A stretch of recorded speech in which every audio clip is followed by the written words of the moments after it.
Hey ladies, how are you today? Today we're putting together my garden box. It's a raised garden box that I bought from a company called Best Choice Products.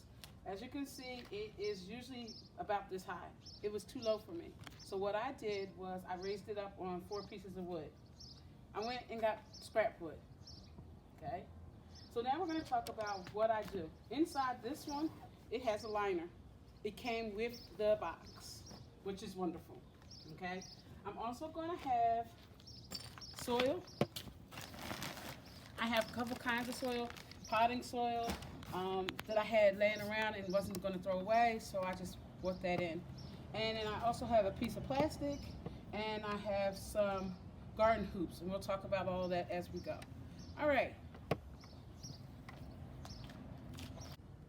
Okay, so first thing I'm gonna do is I'm gonna pour the soil into the black liner. This soil has little wood chips in it. It has some perlite in it, and I'm gonna spread it all around. I have about 3 bags of this. So I'm opening those 3 bags, and this was donated to me, so I put it on the bottom because I don't know real how nutrition it is, and then I'm gonna make sure that my soil is all worked over. I'm gonna amend this soil. What does that mean? I'm gonna add some fertilizer to it, and I'm gonna add some eggshells to it, and prepare it for my garden. This year is the first time I'm doing a garden at home. I'm an agricultural science teacher, so I teach this at school. I usually don't do anything at home because I really would like to take the days off, but because of COVID, and just because I feel like it's better to have my own fresh garden, I'm doing it at home. So as you can see, I put 3 bags in here of this. And again, I have no idea where this soil came from. It doesn't really look real healthy to me, but it's great for just the bottom of the box. So my next step is I'm gonna take my eggshells and I'm gonna crunch them up. Eggshells provide calcium to your soil. So I'm gonna put my eggshells in. Some people ask me, do I dry them out? As you can see, I had eggs for breakfast, well, for breakfast and dinner last night. So I'm just taking them, crunching them up, putting them in the soil. It will take a long time for these to break up, so it's not a big deal. Okay, so I put my eggshells in and I spread them around. As you can see, not a lot of soil in here yet.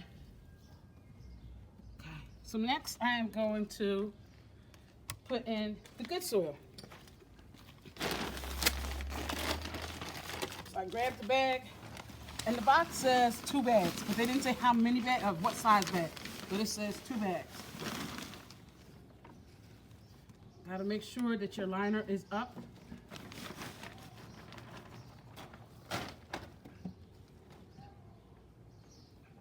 Okay.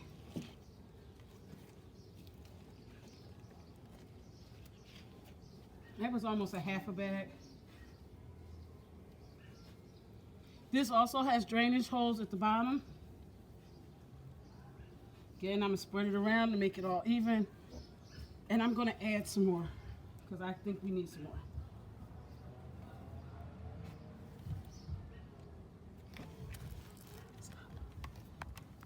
Okay, ladies, so a lot of you ask about banana water. I use banana water to fertilize my flowers.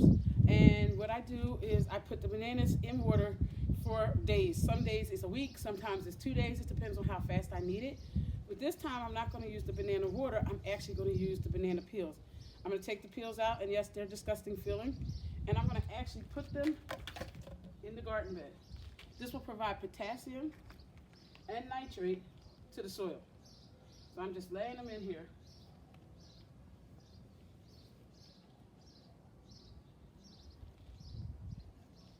Remember, they will decompose in the box, and as they decompose again, they are going to provide nitrogen and potassium. Now this, if I'm going to use it inside the house, I will drain it out, strain it out. If I'm just going to do it outside in my garden, then I'm just going to pour it in. It doesn't matter that it has little chunks in it. All right. Okay, so the next part is now that we put the bananas in and the eggshells in, we're going to cover it all up. And as you can see, I have another bag a pretty good soil here. And I'm just gonna fill it up.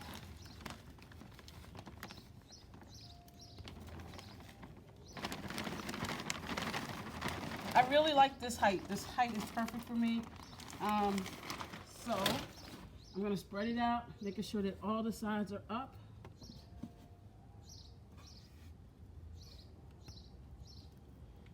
Spread, spread, spread. There we go. And that to me is pretty much enough soil for this garden box. I think that is perfect. Remember, now we have eggs in here, we have bananas in here, so it's gonna have the natural fertilizer. During the summertime, I will also fertilize with some stuff, and I'll show you that later. So then the next step would be, some people want a greenhouse effect, and that's what I want with this box. I want a greenhouse effect, so I'm gonna show you what that looks like. Okay, so then I went to the store and I bought garden hoops. I only need 2 for this box, so I got 2 for this box. And I noticed that in this box there are holes or gaps where the pieces go. So I'm going to put this piece in the gap, and then I'm going to go across on the other side. I'm going to put it in the gap. So now I have one arch. I'm going to do the same thing with the other loop.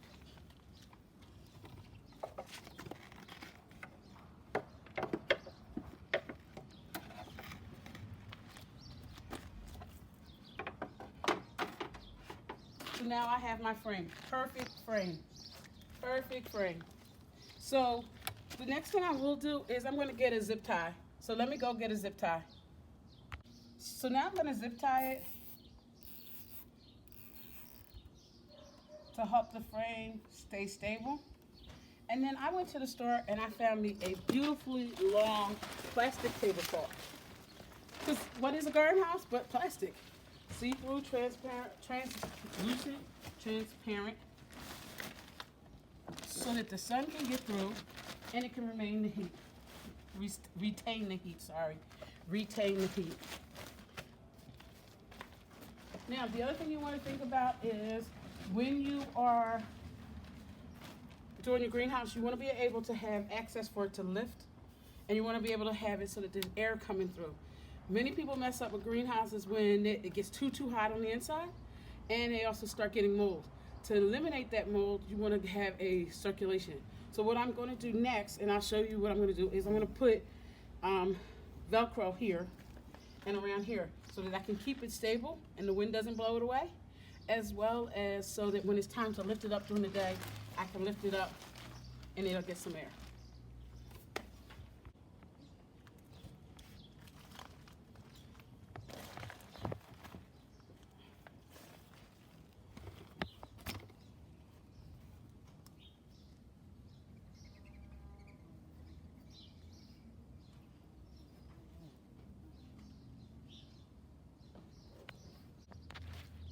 Okay, so now we talked about putting the plastic on, and like I said, I got a nice heavy tablecloth.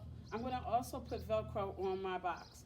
The reason I'm Velcroing it is to make sure that the tablecloth doesn't blow away in the wind, and to make sure that it just stays, pretty much to keep and retain the heat. So here's my Velcro. I'm going to tape it here. It's double-sided, you know, it's normal Velcro. Hopefully this is going to be straight.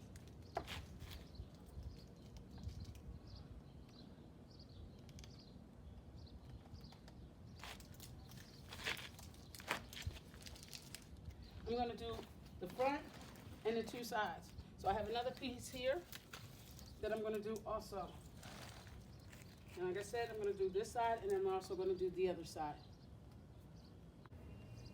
Okay, so now I've gotten the tarp on, or the plastic to make the greenhouse, and it's only been on here for a few minutes, but I can already see the condensation forming at the top. So that's really good. And you can also see that I put the Velcro down here. And as you can see, when it's time for me to lift, all I have to do is pull apart the Velcro. I have to kind of hold the one side down because make sure it doesn't come off the box. And then I can lift it up just to let some air in. I can lift it up to put flowers in. And it's all safe and secure for my summertime. Now, in a few weeks, when it's time to remove the Velcro, And to remove the plastic for the greenhouse, I will be putting up chicken wire to keep out some of our unwanted pests and friends. Alrighty, so come back to our channel. See you again.